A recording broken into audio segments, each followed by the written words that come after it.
Indonesia darurat narkoba. Nggak percaya? Jangan kemana-mana, tetap di Quick Insight.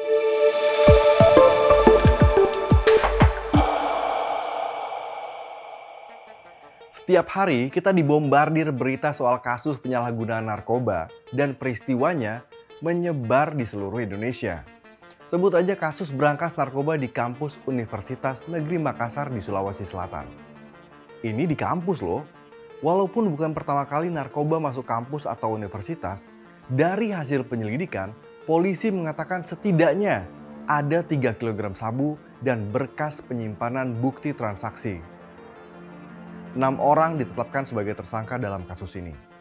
Ada lagi, Kepala Kejaksaan Negeri Madiun yang dicopot karena diduga mengkonsumsi narkoba.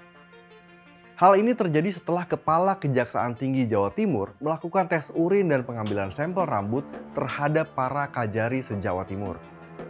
Hasilnya, Kepala Kajari Madiun, Andi Irfan Syafruddin, dinyatakan positif menggunakan sabu.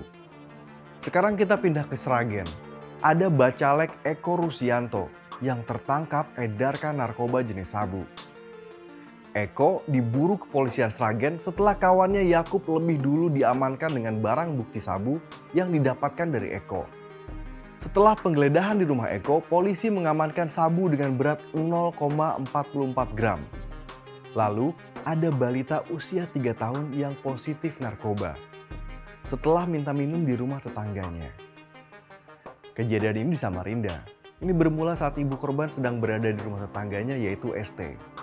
Anaknya haus, lantas ia minta minum dari tetangganya tersebut.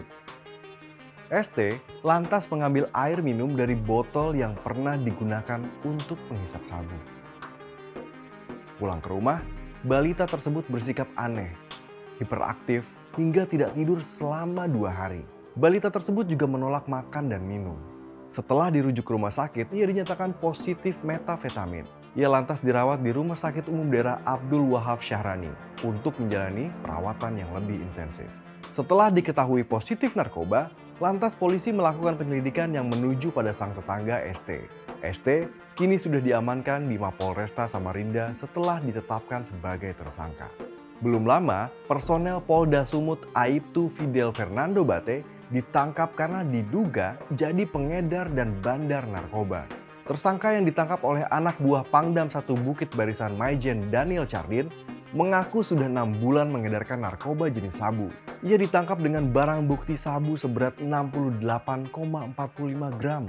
Kabid Humas Polda Sumut mengatakan institusi Polri tidak akan mentolerir anggotanya yang terlibat narkoba. Itu dia kenapa gue bilang Indonesia darurat narkoba.